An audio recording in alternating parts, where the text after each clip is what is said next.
Here with Northwestern State baseball head coach Bobby Barbier, the Demons in the Southland Conference Tournament and beginning play down there Wednesday at noon against second-seeded Central Arkansas. Coach, congratulations on getting in. You kind of had to do it a little bit of the hard way. You didn't know you had a little help out in West Texas until it was after the point, but a really good weekend, I think, even though you didn't win the series, to build some momentum going into Sugar Land. Yeah, I thought we played well, especially the last two games, over at Sam. Nathan just walked in. We obviously saved Nathan for the first game of the tournament once we knew we were in. So we kind of put together, and I thought we did a good job piecing together that last game with some arms that we're going to need to win this tournament. So, and offensively, I think we've done, like we've talked about before. I mean, for the last 2-3 weeks of the season, we have become a different team offensively, and that it helps you because it gives you that feeling. Even though like it's 4-1 there in the eighth, even though you're down, it's you're still you're in the game, able to come back. Where I think earlier in the year it was a little different. You get down 3 or 4 runs, and it's you don't have that that fight left in you that you hope you have. So it's hopefully we can use that moving forward into this tournament, and these boys deserve postseason play. When you look back, what can you take from last year? I mean, let's face it, you're 4-0 as the head coach down in Sugar Land. I mean, you've got all the answers, right? That's right. All joking aside, though, what this team brings back so many guys from that team, and when you did change it, like you talked about doing all last season, what do you take from that?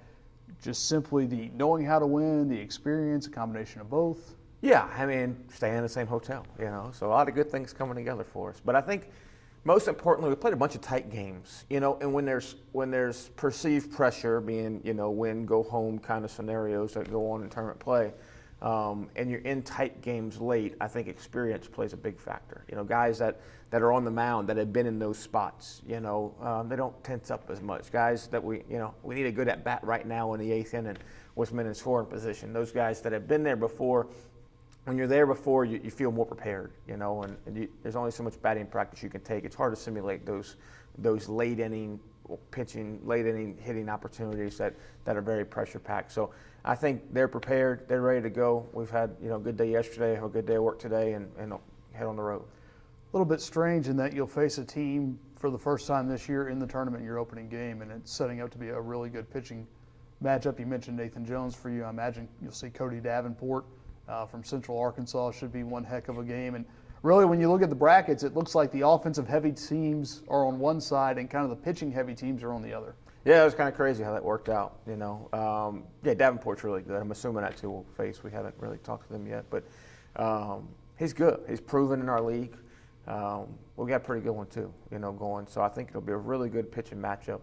It's going to be one of those games where you got to work hard to get to them early. I think I think you got to work hard to have good at bats early in the game, because just like Nathan, when those good pitchers settle in, especially in a big ballpark like they play in over there, they become tough. So there's a reason that he's here, and I'm sure he'll be one of the all-conference team. And we just got to do a really good job with him, like we have with some other good arms here down the stretch.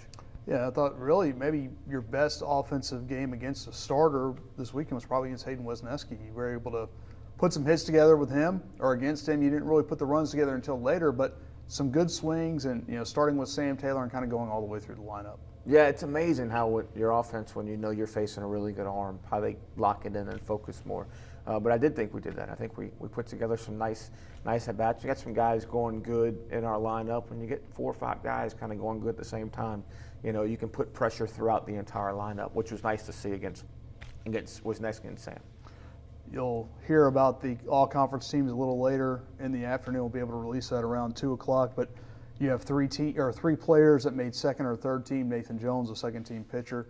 Caleb Ricka at shortstop, and Tyler Smith in the outfield on the third team. Sam Taylor and Jeffrey Elkins were honorable mention. I think it says a lot about them. But when you look at your 3 that made the second and third team, I think Nate, the only pitcher in the league to throw multiple complete game shutouts, and to see where he's come in 4 years, this has been the culmination of something very deserving. Yeah, and it's I have make no bones about it when talking to scouts or anybody else. I mean, I think Nathan's probably the hardest working pitcher we've had through here, and he deserves it. He deserves it. I mean, he didn't come in throwing 96 miles an hour, and he's put in the work in the weight room. He's put in the work on the mound. He's continued to get better throughout his entire career. He was never satisfied with what with what he had accomplished or where he was as far as his development as a pitcher. And that's what you need. You need guys that are going to come in and take it upon themselves to make themselves better. He's done a great job of that.